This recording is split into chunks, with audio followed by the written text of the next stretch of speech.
Allahabad high court group C और D का complete paper, जो पहले स्तर का पेपर था, वो कंप्लीट हो चुका है। आपको मैंने कमिट किया था कि सभी पेपर का सलूशन हम आपको प्रोवाइड कर देंगे। ये केवल सलूशन ही नहीं है कि जिससे आप अपना मिलान कर सके, बल्कि आगे की तैयारियों में भी आपको हेल्प करते हैं। इसलिए ज़रूरी होता है कि हमसे आप उन कंटेंट को प्राप्त करें जो इस समय की परीक्षाओं से आपको कनेक्ट करते हैं। तो सभी वर्ग के लोग जो भी अलग अलग परीक्षाओं की तैयारी कर रहे हैं, उनको भी पेपर पैटर्न को अच्छे से देखना चाहिए। Allahabad high court group D का पेपर में सलूशन आपको प्रोवाइड कर रहा हूँ।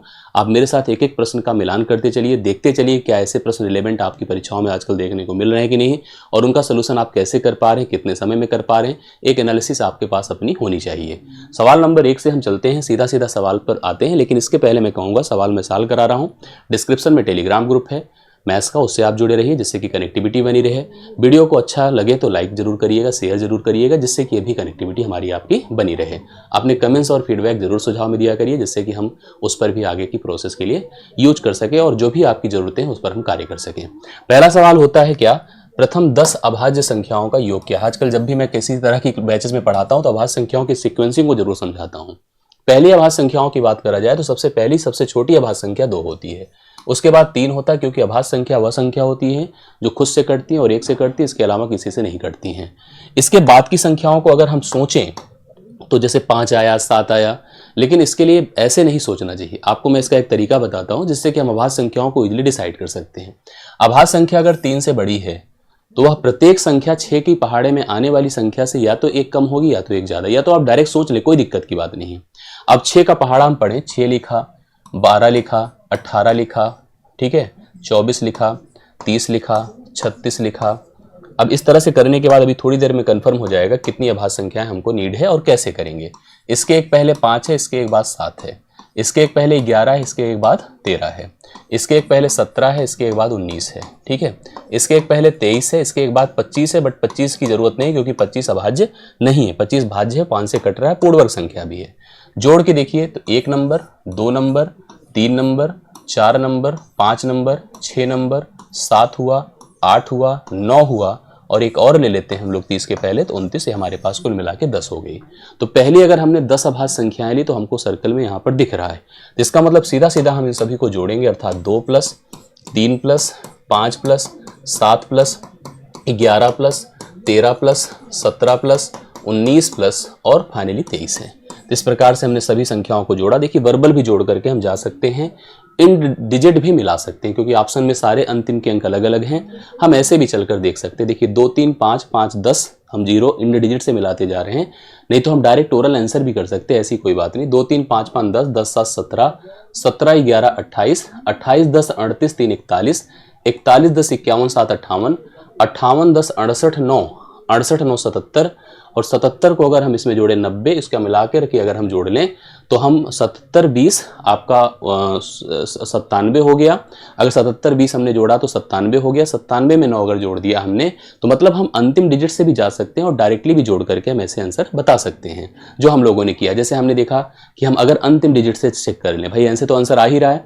देखिए 2 3 5 5 5 10 0 हो गया, 0 7 7 हो गया, 7 1 8 हो गया, 8 3 11 1 हो गया, 1 7 8 हो गया, 8 9 17 7 हो गया, 7 3 10 अंतिम में 0 है, तो 100 वैसे भी आ रहा था। 100 जुड़ करके इस सवाल का उत्तर है। आप वैसे भी जोड़ सकते। देखिए 20 10 30 10 40 10 50 10 60, चलिए 60 लिख दिया हमने।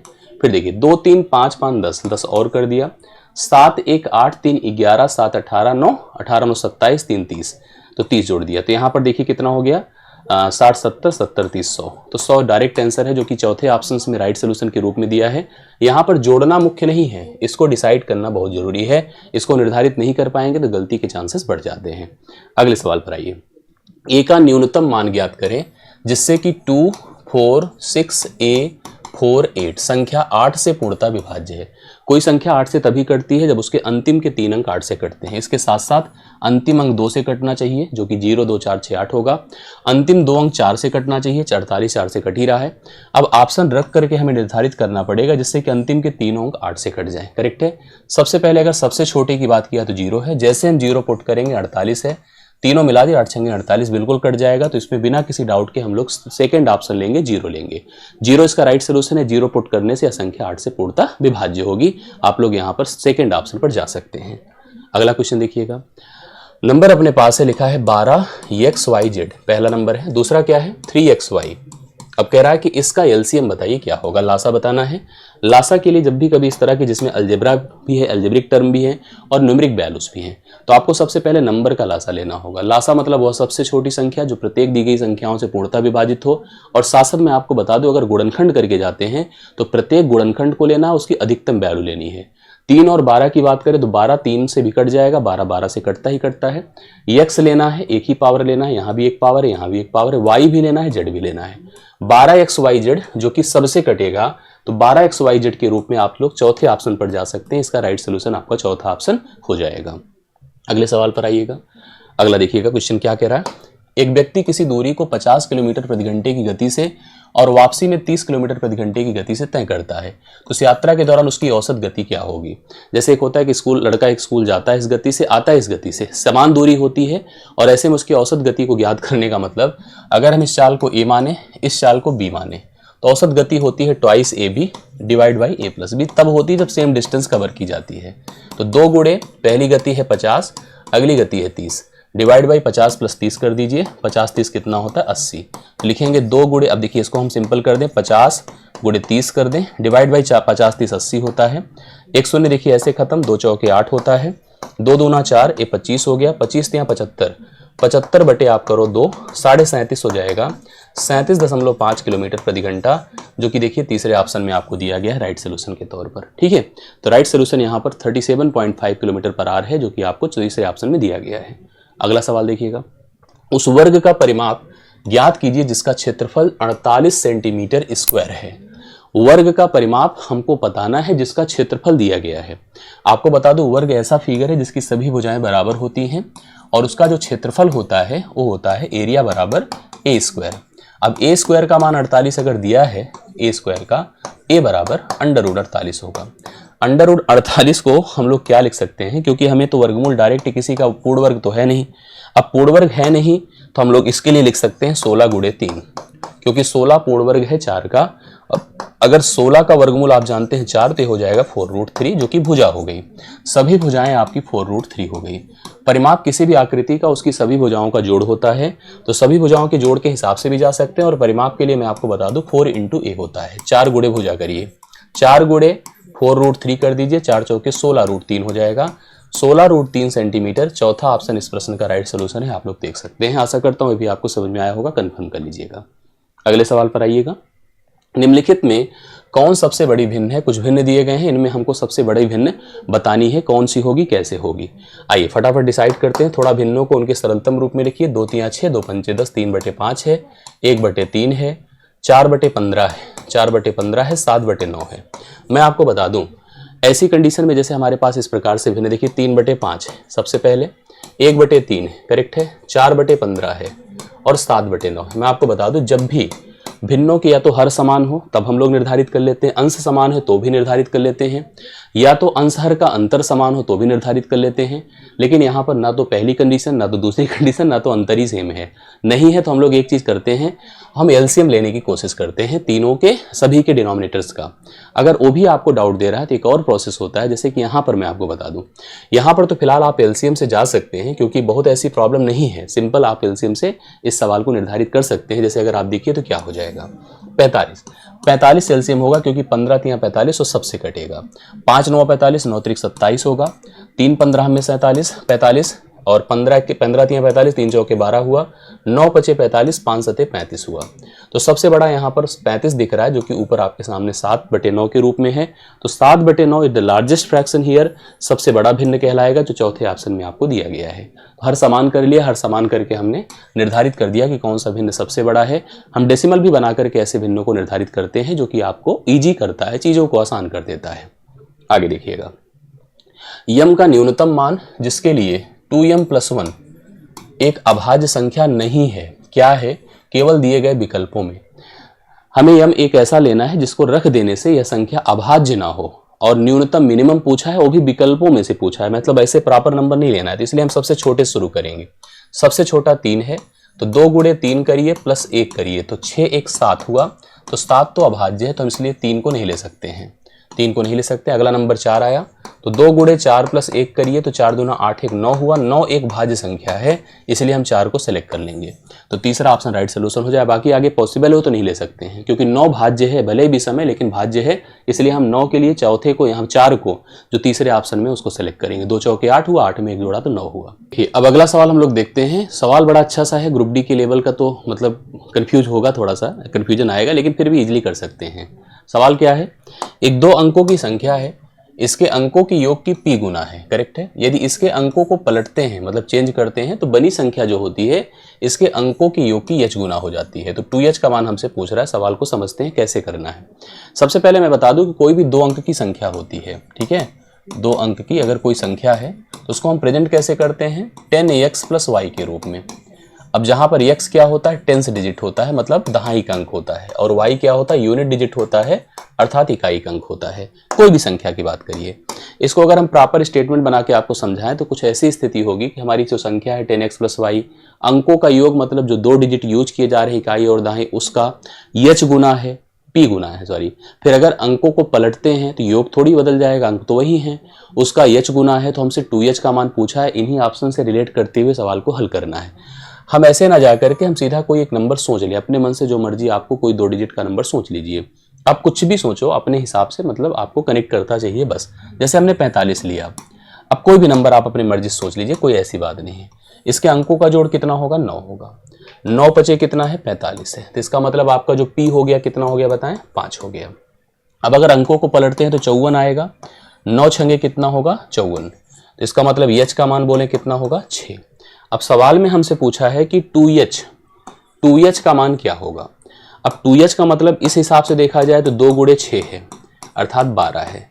अब चलिए देखिए 12 कहाँ से आता है, 10 में से 5 घटाने से तो 12 आएगा नहीं, 11 में से भी 5 घटाने से 12 नहीं आएगा, 22 से अगर मैं 4 गुणे p का मतलब 5 अगर घटाता हूं तो 4 पंचे 20 2 आता है, तो इसका मतलब ये भी नहीं होगा। 22 से लेकिन अगर मैं 2 गुणे p मतलब 5 घटाता हूं तो 12 आ जाएगा। इसका मतलब इसका सही उत्तर चौथा ऑप्शन होगा। 22 - 2p is the right solution for the given question. इस सवाल का सही हल होगा, जो आप लोग नोट कर सकते हैं। अगले सवाल पर आइएगा। फिर एक देखिए, अभी ऐसे एलसीएम एक सवाल था, इसी टाइप का एचसीएफ पूछा है। क्या सवाल है, 15x² और 5xy का हमसे एचसीएफ पूछ रहा है। मासा क्या होता है, वह सबसे बड़ी संख्या जो प्रत्येक दी गई संख्याओं को पूर्णतः विभाजित कर दे। हमें सबसे पहले 15 और 5 का मासा लेना होगा, जो कि 5 होगा। 5 5 को भी काट देगा और 15 को भी पूर्णतः काट देगा, करेक्ट है। 5 5 को भी काटेगा और 15 को भी पूर्णतः काट देगा। अब बात आती है वेरिएबल्स की, जो x² है और xy है। हमें गुणनखंडों में उन्हीं गुणनखंड को लेना होता है जो कॉमन हो, और उनकी मिनिमम पावर लेनी है। जैसे यहाँ पर x² है, यहाँ पर x की पावर 1 है, तो मिनिमम पावर x की पावर 1 है, तो x लिखिए। ऐसे यहाँ पर y है, यहाँ पर भी y है, तो 5xy लिखिए। 5xy इसका मासा होगा, जो कि दूसरे ऑप्शन में आपको दिया गया है। राइट सोल्यूशन इस सवाल का बन जाएगा। आशा करता हूँ ये भी आपको समझ में आया होगा। अगले सवाल पर आ जाइए। लिखा है क्वेश्चन, देखिए क्या है, यदि 6m43 - 46n9, ठीक है, बराबर 1904 है। थोड़ा विजिबिलिटी इशू है, लेकिन फिर भी मेरे हिसाब से सही है। तो निम्नलिखित में यम के स्थान पर क्या आएगा। हमसे यम की जगह पर पूछा है, यम की जगह पर क्या होने वाला है, आइए हम लोग डिस्कस करते हैं। हम थोड़ा इसको लिखते हैं, जैसे 6 है, यम है, 4 है, 3 है, 4 है, 6 है, n है और 9 है। नीचे अगर जाते हैं तो 1 है, 9 है, 0 है, 4 है। आइए, हम लोगों से यम के स्थान पर पूछा है कि यम के प्लेस पर कितना आने वाला है, ये आपको बताना है। अब जैसे 3 है, 9 है, तो 13 से 9 घटकर 4 होता है, ये तय है, इसमें कोई दिक्कत नहीं। इसका मतलब यहाँ से 1 कम होकर इसे 3 होना चाहिए। ये 0 तभी होगा जब n का मान 3 होगा, तो 3 3 से घट करके 0 हो जाएगा। तो n का मान तो 3 है, हालांकि n नहीं पूछा है हम लोगों से। फिर आगे चलते हैं। जैसे इधर का रोल तो खत्म हो गया, यहाँ पर आते हैं।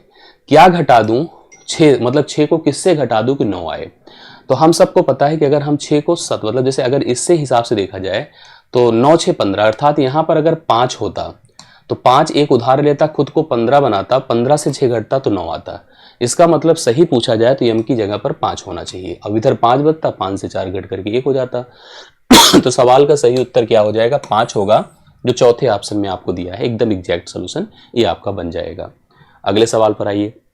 लिखा है, यदि एक संख्या x का 50%, दूसरी संख्या y के 20% के बराबर है, x का 50%, हाँ, बराबर क्या है y का 20%। ठीक, अब आपको यहां से पूछा है x y का कितना परसेंट है। ठीक है, तो ये देखिए परसेंट परसेंट से गायब करिए, 0 0 से गायब करिए, लिख सकते हैं 5x बराबर 2y, तो x बटा y कर दीजिए, 2/5 हो जाएगा। सवाल में क्या कहा है, एक्स वाई का कितना परसेंट है, सीधा सीधा, ना कम ना ज्यादा, सीधा सीधा एक्स वाई का कितना परसेंट है। एक्स का मान 2 है, गुणे 100 करिए, और वाई का मान कितना है 5, 5 बिसाम में 100, 20 दूना 40, 40% होगा जो तीसरे ऑप्शन में आपको दिया है। एक्स वाई का 40% है। इस सवाल के लिए राइट सोल्यूशन आप लोग लिख सकते हैं।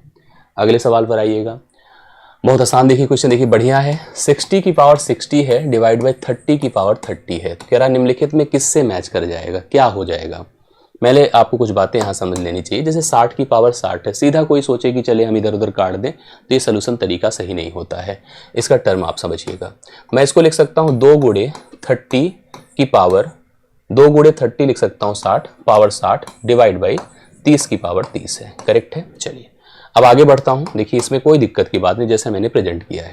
अब इसे मैं 2 की पावर भी 60 लिख सकता हूँ, गुणे 30 की पावर भी 60 लिख सकता हूँ, बटा आपका 30 की पावर 30 है। ठीक है, इसमें भी कोई दिक्कत नहीं है। फिर मैं आपको बता दूं, अगर बेसेस सेम होते हैं, भाग होता है, तो घातें घट जाती हैं। तो इसका मतलब 2 की पावर तो 60 रहेगा ही रहेगा, और साथ साथ यहाँ पर कितना हो जाएगा, 30 की पावर आपका 30 हो जाएगा। 30 की पावर कितना हो जाएगा, 30 हो जाएगा। फिर दूसरी बात मैं आपको बता दूं कि अगर हम चाहें तो इसको भी 30 बनाए, तभी तो अपना काम हो पाएगा। तो इसके लिए हमने क्या किया, 30 बनाने के लिए 2 से भाग किया, तो 2 को यहाँ रखना पड़ेगा, 2 की पावर 2, तब ये 30 हो जाएगा, गुणे 30 की पावर 30 हो जाएगा। यह 4 की पावर बेसिकली यहाँ पर हम लोग को क्या लिखना है, यहाँ पर ध्यान से एक बार समझिएगा, हम लोग को क्या लिखना है बताइए। अब ये 4 की पावर 30 हो जाएगा, गुणे 30 की पावर 30 हो जाएगा। अब फिर वही बात आ गई, दोनों की पावर सेम है, तो दोनों की बेसिस को एक साथ मल्टीप्लाई करें, तो 4 गुणे 30 हो जाएगा, की पावर आपका 30 हो जाएगा, मतलब 120 की पावर आपका 30 आएगा। अब 120 की पावर देखिए 30 कहाँ पर है, चौथे ऑप्शन में है। इस सवाल के लिए राइट सोल्यूशन है।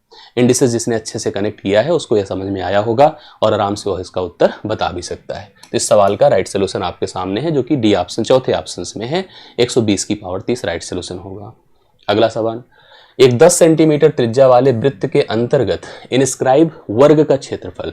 देखिए एक हमारे पास वृत्त है जिसकी त्रिज्या 10 सेंटीमीटर है, इसके अंदर एक वर्ग है। 10 सेंटीमीटर त्रिज्या वाले वृत्त के अंदर एक वर्ग है। देखिए वर्ग ऐसे बनेगा, और वर्ग की सभी भुजाएं आपको बता दूं बराबर होती हैं। वर्ग का जो सेंटर होगा और वृत्त का सेंटर सेम ही होगा।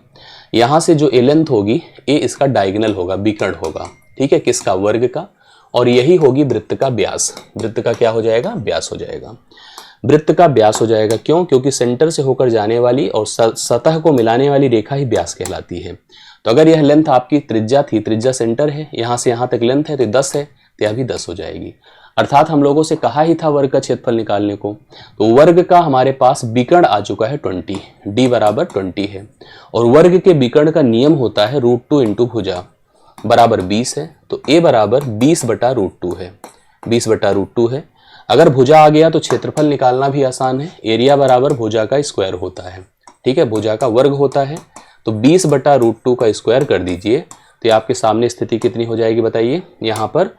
यहाँ पर कितना हो जाएगा, 20 का स्क्वायर 400 होता है, बटा √2 का 2 हो जाएगा, 2 से भाग करिए, 200 सेंटीमीटर स्क्वायर हो जाएगा, जो राइट सोल्यूशन आपका सेकंड ऑप्शन में दिया गया है। सेकंड ऑप्शन इस सवाल का सही हल हो जाएगा। अगले सवाल पर आइए।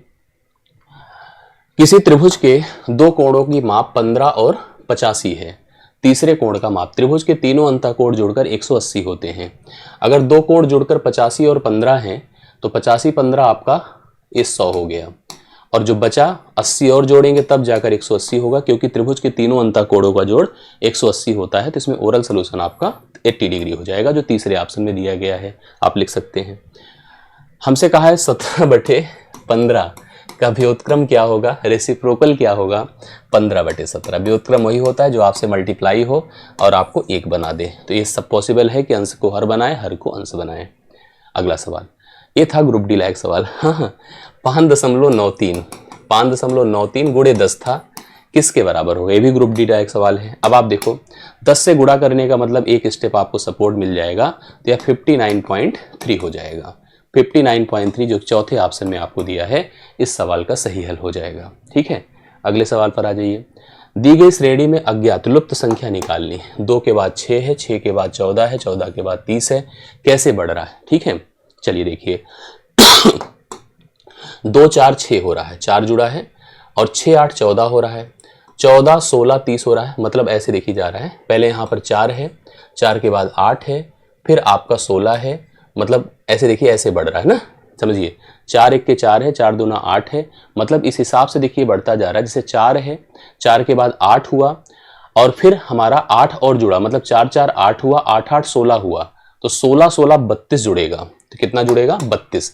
अगर 32 जुड़ेगा तो 62 हो जाएगा, ठीक है, क्योंकि देखिए 4 4 8 हुआ, 8 8 16 हुआ, 16 16 32, 30 में 32 जोड़ दीजिए, कितना होगा, 30 में 32 जोड़ने से 62 होगा, तो 62 इसका तीसरा ऑप्शन राइट सोल्यूशन हो जाएगा। अगले सवाल पर आ जाइए। लिखा है 3 की पावर x प्लस वाई बराबर 81 है, और हमसे कहा है 81 की पावर x माइनस वाई बराबर 3 की पावर 8 है, तो हमसे x प्लस वाई का मान पूछ रहा है कितना हो जाएगा। चलिए बता देता हूँ, ऐसे देखिए ध्यान से, यहाँ से हम 3 की पावर x प्लस वाई को लिख सकते हैं 3 की पावर 4, करेक्ट है, लिख सकते हैं। और इससे कनेक्ट हुआ कि अगर हमारा बेस सेम होता है तो पावर को हम इक्वल कर दें, तो x प्लस वाई का मान 4 हो गया। अब यहाँ से केवल हमसे x प्लस वाई ही पूछा था, इधर की कोई नीड ही नहीं, x माइनस वाई की कोई ज़रूरत नहीं है, तो 4 ही लगाइए, वो फालतू में कंफ्यूज करने के लिए आपको दिया हुआ है। तो x प्लस वाई का मान आपका सिंपली 4 हो जाएगा, उसको करेंगे तो x माइनस वाई आएगा ना, उसकी ज़रूरत क्या है, हम लोग को वहाँ से भी जा सकते हैं बट उसकी नीड नहीं है। अगले सवाल पर आइए। निम्नलिखित में कौन सी संख्या 5/6 के बराबर है। जो 5/6 के समतुल्य है उसकी बात करें तो सरल करिए, 5×5 = 25, 5×7 = 35, छोड़ दीजिए, 5×5 = 25, 5×6 = 33 ले लीजिए। सेकंड ऑप्शन राइट सोल्यूशन है जो 5/6 के बराबर है। अंतिम सवाल होगा, इसको नोट करिए, नीचे दिए गए अनुक्रम में लुप्त पद फिर से पूछ रहा है हम लोगों से। क्या लिखा है, 3 है, 3 के बाद 5 है, 5 के बाद 7 है, 7 के बाद अगर अभाज्य की श्रेणी जा रही थी 11 होगा, जो सेकंड ऑप्शन से इस सवाल का राइट सोल्यूशन है, जो आप लोग देख सकते हैं, कनेक्ट कर सकते हैं। आई होप आप सबको समझ में आया होगा। तो इस तरह से इन सभी सवालों का हल हो गया, कंप्लीट हो गया, सभी ग्रुप डी का मैंने पूरा कलेक्शन सोल्यूशन आपको प्रोवाइड कर दिया। चलिए, अच्छा लगा हो तो वीडियो को लाइक शेयर कीजिएगा। बाकी अभी हम इस क्लास को यहीं रोक रहे हैं, और भी जो हमारे पास कनेक्टिविटी उसमें आप सभी लोग जुड़े रहें। नीचे डिस्क्रिप्शन में आपको टेलीग्राम ग्रुप मिलेगा। अच्छा लगा तो वीडियो को लाइक कीजिएगा और चैनल को सब्सक्राइब कीजिएगा। नेक्स्ट क्लास में हम लोग फिर से मिलते हैं। थैंक यू सो मच सभी को।